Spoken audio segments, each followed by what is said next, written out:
Welcome to the Pandaverse. I'm here with my cohort in crime, Christine Gabriel. Christine is the marketing communications manager for Pandamoon Publishing.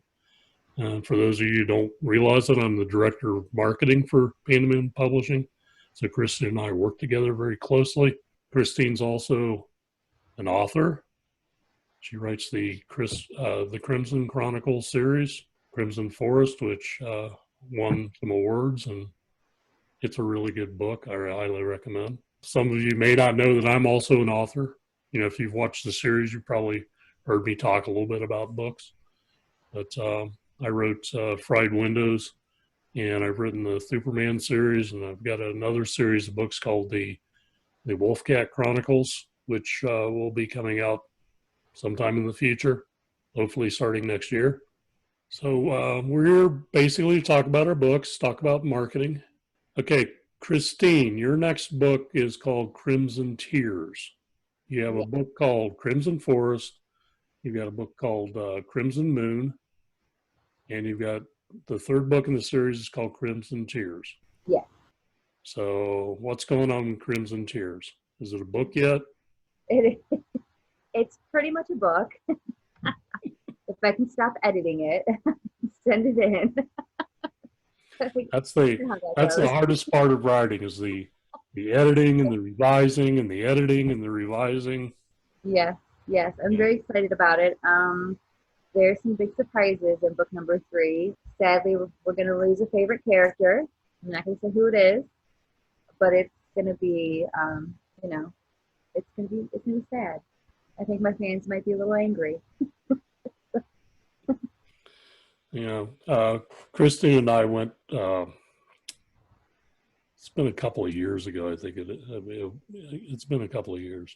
I've been in Vegas for over a year. So we went to a high school east of Columbus in Ohio. We gave a presentation to a high school class there. But before we did that, Christine connected with one of her fans in the hallway, gave her flowers, and somebody that she'd never met before. It was interesting. There's a video of it online somewhere. That was fun. It was, and it was really neat because they had no idea we were coming. She wrote me a letter, a little fan letter, and we decided to drive down and surprise her at high school. She was pretty shocked, to say the least. The look on her face was priceless. We'd stopped on the way there to get some flowers. There were a couple of people that we gave flowers to that were your fans that read your book from that high school. Yes. And then there was, we had an extra bouquet of flowers, and we gave it to somebody that was walking by randomly in the hallway. And the look we got from her was like,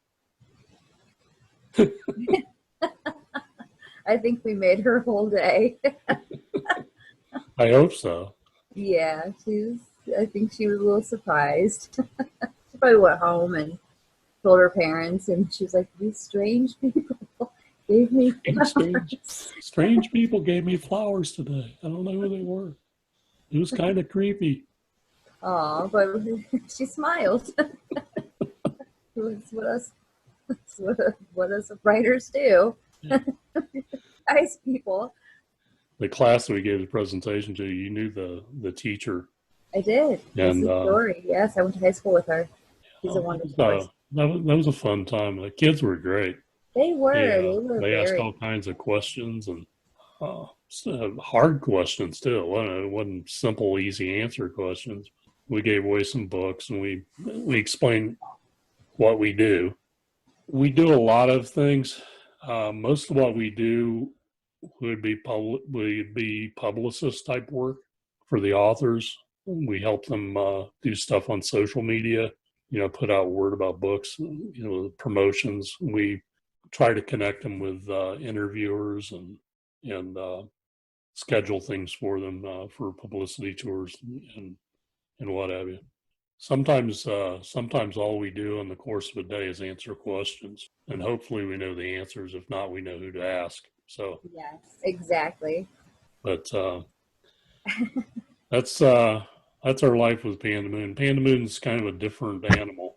Our publisher's Zara Kramer, and her She, husband Alan Kramer is also in the company. He's the one that actually uploads the books to Amazon and wherever else they're being published.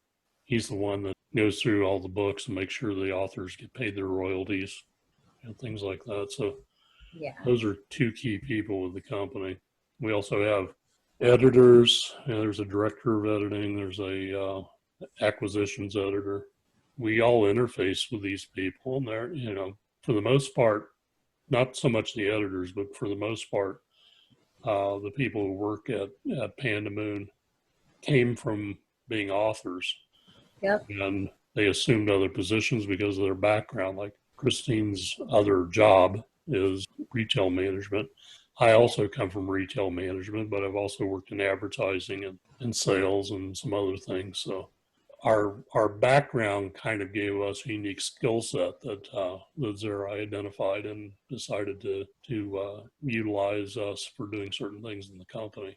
We've been doing it for several years, so Is it like 8 years she either can't find anybody to replace us, or we're doing okay. So I would say we're doing okay. okay, well that's good. I haven't heard anything, but you always wonder. Christine and I, how did we meet? Let's see. How did we meet? We met online before Christine knew who I was. We did. We'd both been signed by Pandamoon. Christine's contract had already been announced. Mine hadn't. Zara actually gave me the names of people that were signed authors. So I kind of stalked some of the people online to find out more about Pandamoon. That's how we kind of met. I mean, I remember you were online talking to somebody about pool noodles, purple pool noodles. You had your cadre of friends people that you knew locally Yes. there. Yep. And they were all cracking up. So I kind of fell into all the other people that know you too, because they don't know me well, but they know me from, the association through you. But I was like, this is a funny and strange person. I could fit in with funny and strange people like her. And you did. We fit. Yeah. We fit well. Talk about some of our road trips. We went to C2E2 in Chicago together. That was an experience. We were in downtown Chicago, which is where this convention center was. It was the McCormick Center in Chicago. Yeah. Huge place. There were hundreds huge. of thousands of people there. I think the first day, 150,000. Yeah, and it grew from there. So yeah, we had a booth that some of the authors went together and rented there, and we had our books on display. But mostly we were just talking to people, meeting people, and walking around shaking hands. But it was really, I think the best part of that whole thing was meeting the other authors that we already knew, but we'd never actually physically met them. So, I mean, we had Penny Jones was there, Meg Bonney, Elise Lee Goldenberg. Yep. David Yeah. Valdez Greenwood. Yeah. David Valdez. Yeah. Who else? I'm missing somebody. Dana was there. Yeah. Dana Folletti. Yeah. Dana Folletti was there. So, I mean, and they were all great people. We went out to dinner. We went to this pizza place that was down the street from where we were. It was damn cold too. It was like the last part of April, and the wind was off the lake. And it was freezing outside, and we walked. It was freezing. I was like, it's April. It's supposed to be springtime. And it wasn't at all. And I flew up from Florida, so my blood's all thinned out, and I'm ready for summer. And I walk into that, and it was colder than it ever gets in Florida during the winter that night. So, plus the wind in Chicago just blew right through you. It did. It was very crisp outside. But it was so much fun. We had a lot of fun. Let's see. I met Iron Man. You met the Ghostbusters. Yeah. We're talking about cosplayers. There there were a lot of people dressed up in costumes, and Yes, they're playing the roles. And it was a lot of fun. it was. There were some celebrities there too. We didn't meet them. Elise met one of them. Elise was kind of in charge of the booth. It was her idea to go there in the first place. For Yeah. those who don't know, Elise is Canadian. She lives outside of Toronto. I think she lives outside of Toronto. She may live in Toronto now. She writes fantasy books. She writes a lot of folklore type books and everything like that. That's her background. She's also got a background in the arts. She's a musician. She's an actress. So she's multi-talented, interesting person. And she raises triplets while writing books. Yes. Who knows? Yeah. Who knows how she does that? Yeah, we went to Mackinac Island. Mackinac Island. Yes, and it was so neat. And I mean, until I had to ride a bicycle up a hill, a really big hill. And I don't know how cheap I am. I was working part time at Publix in Florida, and so I rode a bike to work every day, and it was like 4.5 miles each way. So I ride a bike 9 miles a day. Just to. It was easy for you. So the bike didn't bother me. Going up hills is a little bit of a challenge. Because in Florida everything's kind of flat where I was in Florida. So it really didn't. I mean, a hill there is like maybe a 3% rise for a little bit, and then it levels out. It's not much of a hill. That hill we rode those bikes up was probably about a 40% grade. That was a steep one. It really was. But it was worth it because we went into the hotel there and went up into the cupola on the top and looked out over the lake. That was a lot of fun. It was kind of chilly there too. You got Laura Kemp's book in the Island bookstore. So right, that was the purpose of our mission. That was our mission, and we accomplished it. Yeah, I'm glad they loved it. It's a great book. Her book's still available there, and they've already committed to her second book. Stocking her second book when it comes in, which is actually partially set on Mackinac Island. I haven't read it yet, but I've heard tell that there's some scenes on Mackinac Island. It's called Snow and Summer, I think. Yeah, her new one. Yep. Yeah, the new book. And we went to the college. Yeah, we went to Purdue University. Yep. It is a really big campus. It's one of the two colleges I went to. Yep. And we talked to the people in the humanities department, the School of Communication. Yeah. I was startled by how much Purdue has grown since I was there, because the campus is still like on the edge of West Lafayette. It feels more like a city now than it did when I went there. But it did. It's grown up in a lot of parking garages, and it was interesting to see the changes. The building that we had our meeting in didn't even exist when I was in school there. So. And we went to the Rock and Roll Hall of Fame. Rock and Roll Hall of Fame. Yeah. That was one. That was a thing on my bucket list. I had to go to the Rock and Roll Hall of Fame, and pretty cool. We checked that out. We did. Yeah. Yep. We've had a lot of fun. We've been on many adventures.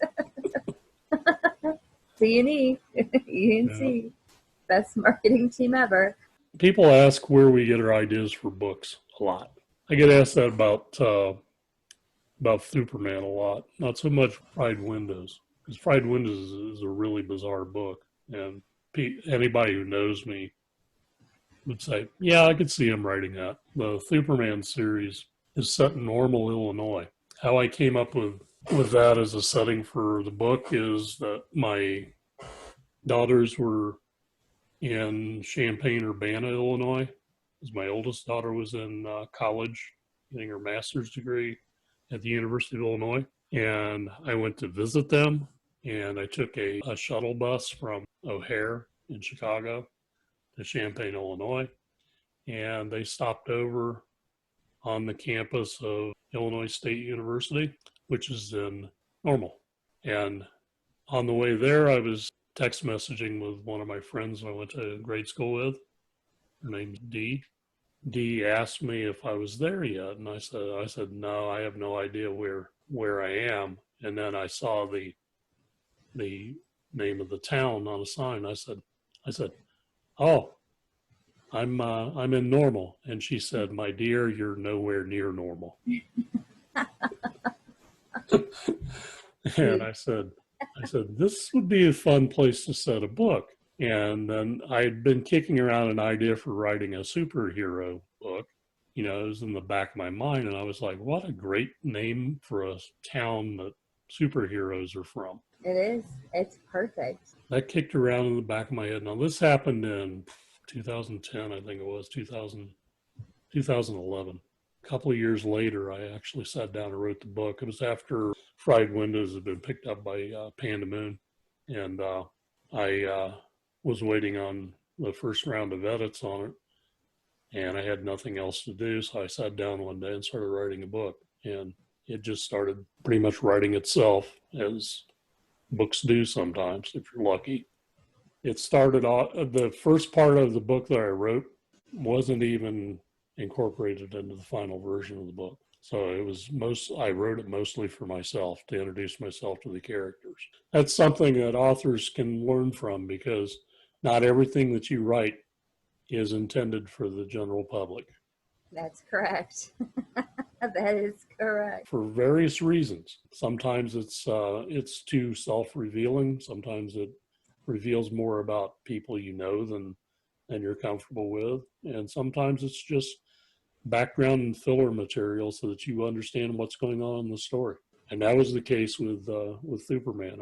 It was mostly character development was what I was working on. And the narrator of those books is Will. In the book and the story, he's a 9-year-old, but the way I envisioned it, the narrator's a 15-year-old version of Will, you know, telling what happened in the past, because he's explaining how he became Thuperman. He talks with a lisp because he bit the tip off of his tongue. You have to read the book, okay? It's just, that's right, everybody. Read the book. It's all explained. It's all explained. Then I wrote the second book in the series, Homer Underby, and the name of that book came from misreading a headline about home run derby. So if you spell out home run derby and kind of break it up a little bit, you'll figure out that it also spells Homer Underby. So I was looking for the name of a character for the sequel to Becoming Thuperman, and I said, that'd be a great character name. I said that would be a good title too. So that's how I came up with the names. Crimson Forest has this crimson moss growing everywhere. Yes, it does. And it's dangerous stuff. It is dangerous stuff. A friend of mine asked me if I would write her a book about vampires, and I told her no. So I promised her I would write a book about anything but a vampire. So I did. The setting I chose, I wanted it to be a real place where people could really go investigate, you know, supernatural things for themselves. So I picked a nice little forest in Wisconsin, and there is a lot of eerie things that go on in this forest. So why not make it a little bit more supernatural by adding some crimson moss, which red moss truly does exist. So you better be careful. See some, better run the other way. Yeah, the red moss has a tendency to kill people. Yeah, in really awful ways. Kill animals. And you pick up on that right away because it attacks a deer. Yep. My characters are all based on real people. I like to base my characters on people that I know. I'll play with the names until I feel like it fits that character. And I get their personality traits from the people that I know. So it helps character development. It makes it very easy for me. And that's with every book I write. Every book I write, my characters are people that I know. So if, you know, you're a good friend, you know, you're going to end up being an amazing character, you know, somewhere in one of my books. And if you're someone that maybe is not so nice, you might just end up in The the red paper moss might get you. forever. So, best revenge, right, is to be a character in a book. Yeah. You're trapped there forever. And and you don't have to serve time in jail. No, exactly. I could do all kinds of crazy things in print. So, and then with Crimson Moon, it just kind of follows the storyline of the characters again. Yeah, we introduced maybe a couple new characters, and it's a little bit more towards the horror side of the spectrum. Crimson Tears is once again, it's gonna get a little scarier, and the last book is gonna be a big surprise. So Now, when we were at C2E2, we ran into I won't say strange person, but he was unusual. he was unusual. He was telling us some stories. I mean, it was a random person. We didn't know him. Nobody at the booth knew him. He just ran into us, and I believe he picked up your book, and he was looking at it. He asked us what it was about, and you gave him the 30-second blurb about it, and he started telling us a story about Eastern Kentucky that was like eerily similar to the plot of that book, and it was like Twilight Zone. It was crazy. I almost didn't believe it. I felt like I was in a Doctor Who episode. Somebody come from a different realm or something. Things like that happen to you as an author. I'm not sure how you deal with those, or if you can. I mean, if there's any hard and fast rule for how you deal with situations like that, but you just kind of roll with it. And the more you're exposed to the public, the more you become aware that there are some strange people out there. Yeah. And they have some strange ideas. Yes, they do. You know, our other jobs in life have prepared both of us extremely well for that. Yes. Because we work in retail. Mm-hmm. And you see everything. You have to be, first of all, if you're in retail as an employee, that's one thing. But if you're in retail management, you have to be a little nuts. I have a lot of patience. Guys, on Constitution. You see the world a lot differently than the average person does. That's for sure. You absolutely. So I think it's a natural occupation that would lead to a career as a writer. Because you're around people all the time. You see people, you see their interactions, you have conversations with people that are a little out of the ordinary. So when you write your books, this would be what would emerge is a storyline that's based on the people and the experiences that you have. We were destined to be writers, and we were destined to retail. And working in retail is a stepping stone, on the way to the writing career. You're not ready to be a writer yet. You need to work in retail for a while. So it's kind of like writer's purgatory. You got to work in retail. Yeah. Yep. Yeah. It's definitely been a journey. That is for sure. It's been a fun journey, though. A lot of memories, a lot of, you make a lot of mistakes, but those mistakes turn into lessons, and those lessons, you learn from them and you grow in a significant way.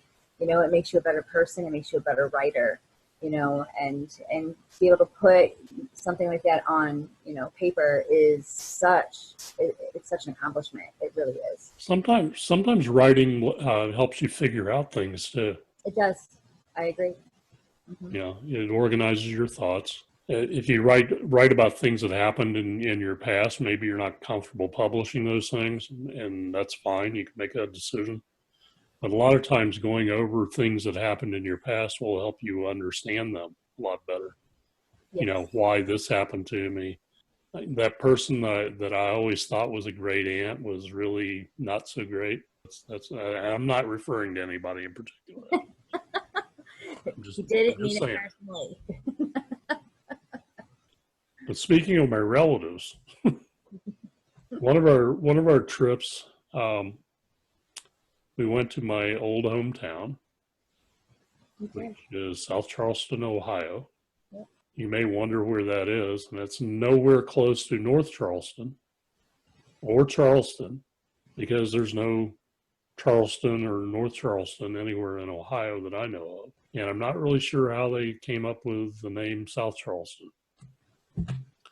But that happens to be the name of the town. And It's a small town. Detroit and Ironton Railroad ran through there, and it intersected with the Pennsylvania Railroad. And that was what established the town pretty much. It was originally settled by Quakers, and as you can tell, I did a lot of research about the town that I grew up in because I had to write a paper in school about it. So that's why I know all this stuff. There's a lot of history, and there's alleged haunted houses around there. One of them was actually on a farm that my dad bought, and so they're and it's still there. I talked Christine into driving over there. We didn't have a lot of time to spend, but I wanted to go to the library that I used to go to when I was a kid. I had a library card there and used to go there to check out books when I was growing up. The librarians there were not as receptive as I kind of thought they should be or would be. I mean, I understand we walked in on them out of the blue, but I wanted to donate books so that the kids in town would have something to read that was written by an author of that town. And as far as I know, there are 2 authors that came from that town, and one of them has passed away, and I knew him. I didn't know him when I was growing up, but he had grown up in the town back in the 30s, and he actually knew a couple of people that I knew. And we connected after he had published a book, and I was kind of helping him market it. So it was interesting meeting somebody who actually knew where South Charleston was. Because you have to know where the place is, otherwise you'll never find it. And it's not because it's hidden, it's because it's out of the way. And I always tell people that I grew up 2 miles from nowhere, and I think Christine can attest to it that it's pretty close to nowhere. Yeah, lots of fields, lots of little. We met little roads. We met my cousin Linnell Mm-hmm. and her brother. Her brother calls himself Randy now. That wasn't what I called him when I was growing up, but I'll respect his desire to be called what he wants to be called because, with a name like Elgon, how could I actually criticize somebody for not liking their name, right? I grew up hating my name. But you're an only Elgon. The only Elgon that's alive anyway, unless you think volcanoes are alive. And special. There's a volcano in Kenya that's named Mount Elgon. I think there's a cosmetics or something company in Italy named Elgon. With a name like Elgon, you look it up when you're a kid and you try to find out what my name means. And I thought it was pretty cool that there was an extinct volcano in Kenya named Elgon. But my problem with the name is nobody knows how to pronounce it at first. Elgon. Elgon, Elgin, Eldon. They misread it. So, and then I had a ninth grade teacher, Mrs. Hibbett, who told me I was mispronouncing my name. So, I got into kind of a ruckus with her over that because, it's my name. I can pronounce it any way I want, right? So, in the town there, I was expecting to see a lot more changes. Now, Dee, my friend, who grew up in the same town that I did, but she actually lived in the town. She didn't live way out in the country like I did. She had sent me some pictures of South Charleston. I had looked at those, so I was like, okay, well, that's still there, that's still there, that's still there. So I was expecting to see a lot of the same landmarks, but when we drove into town, I believe I even commented. I said, that's still here, that's still here. I was pointing out the things that weren't there before, and there weren't that many. And I was like, that used to be the post office. And then we went out to the 2 houses that I lived in when I was growing up. The one on Route 42 stood in front of a humongous blue spruce tree that my dad and I planted. And it's got to be like 70 feet tall now. And I used to be able to jump over it when I was a kid. when I was a little kid. And we went to the house on Jamestown Road that I lived in from about age 10 on until I was 18, until I went to college. It's hard to see the contrast in things that have changed since you've been there.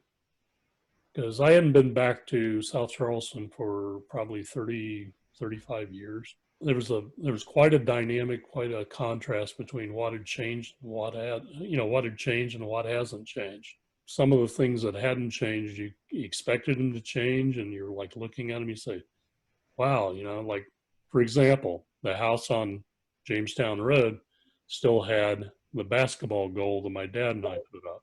And it was all rusty and decrepit, but it was still there. His TV antenna was still there. The trees that my mom and I planted in the yard were still there.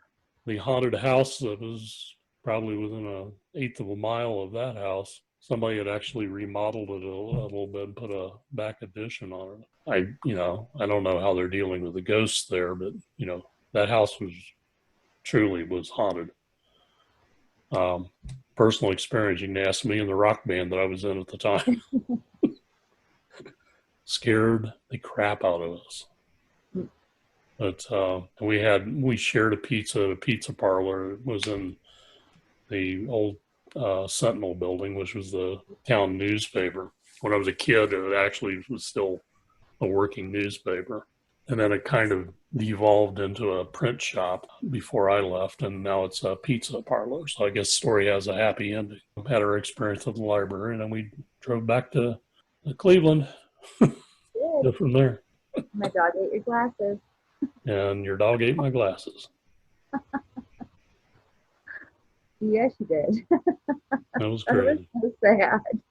Yeah, because everybody sees me wear glasses.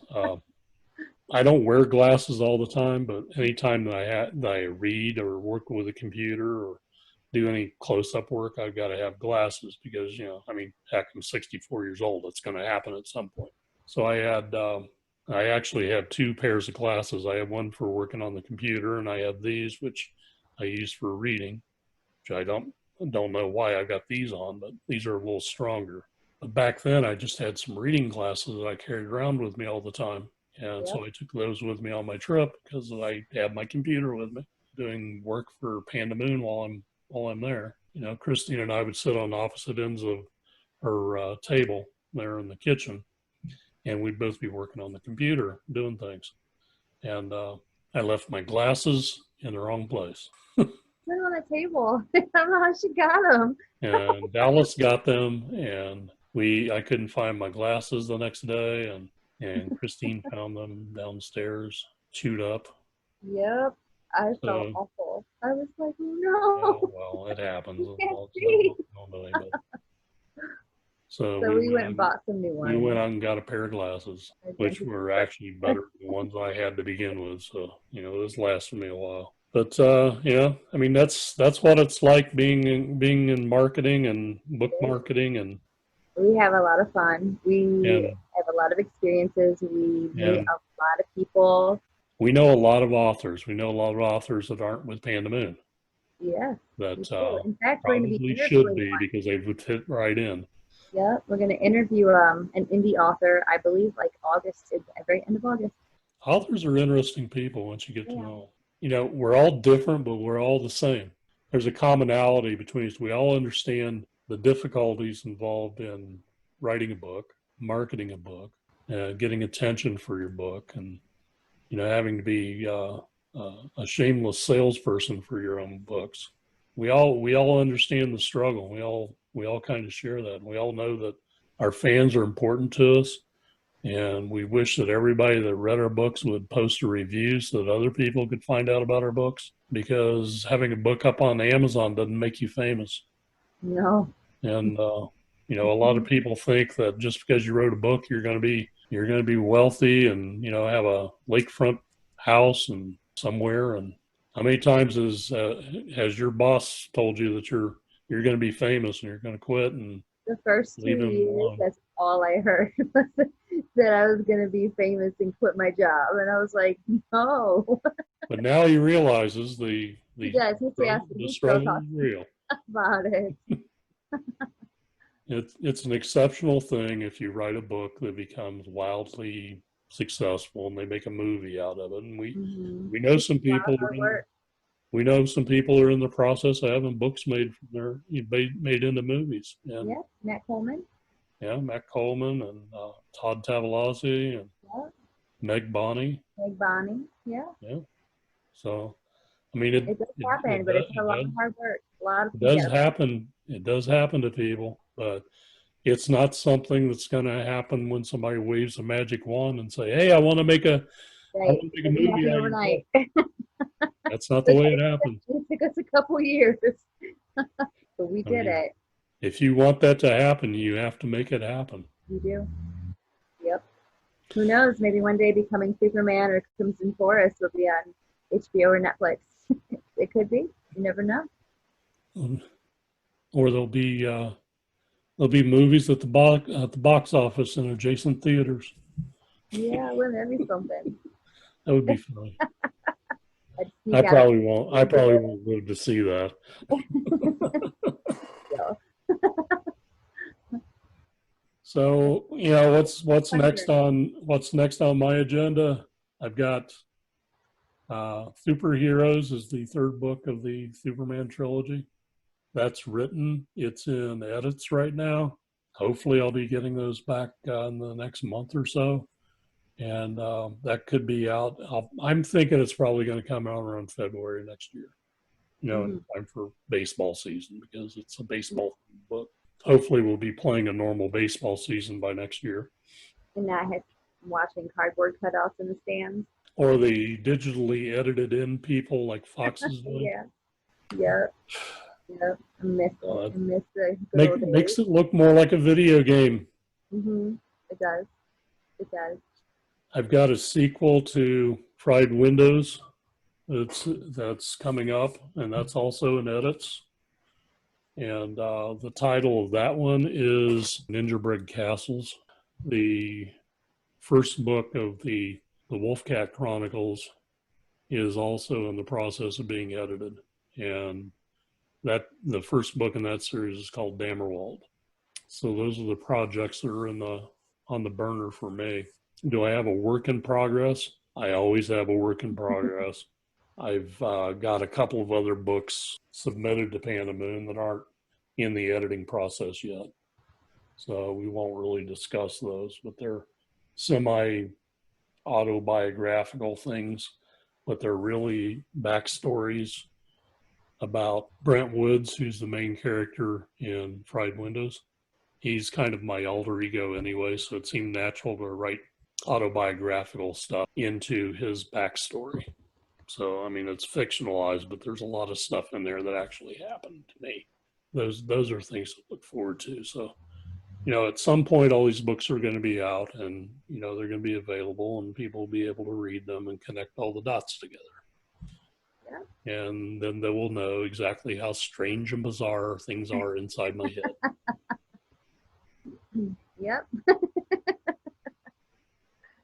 And Christine knows. She's talked to me several times. All right. Well, I've enjoyed talking to you. I mean, we started out to spend a half hour talking, and it's almost an hour now. And it went by like it was 5 minutes. It went by like 5 minutes. And probably when I edit this down, it'll be closer to 50 minutes. But we'll see what we can do with it. So have a good rest of the day and treat your sunburn because you were out on the boat too much. I was. I use sunscreen, I swear. Yeah, you got the same problem I do. It's a birth defect. It's called being Caucasian. But I get a sunburn going out to the mailbox. Yeah, sounds about like me. The mailbox isn't that far away. It's like probably 1,000 feet down the street. Step outside, the sun's like back. I get red. Yep. Just from that. Of course, it's like 106 degrees outside. But yeah, no, it's been great. I hope our people watching, if you guys have any questions, don't hesitate to reach out. You can reach us. Different avenues. You can go to Twitter. We're both on Twitter. you know, it's www.twitter.com/Christine Gabrie, Gabrie, and Elgon. Elgin Williams. Elgon Williams. Just all one word. Elgon. That's how you spell my Yeah. name. Yeah. And we're on Facebook. We're on LinkedIn. We're on Instagram. I'm not on there that much. Christine is. She loves Instagram. I let her handle all the Instagram stuff for Pandamoon. We show up here and there in book clubs online. So Thank you. Come and say hi. yeah. It's nice talking to you again, Christine. We'll probably chat online. We text message each other a lot, so I mean we have an ongoing conversation about something every day. Yeah. All right. Have a good evening. You're probably waiting dinner on me, so. All right. I'll talk to you later. Bye, everybody. Bye-bye.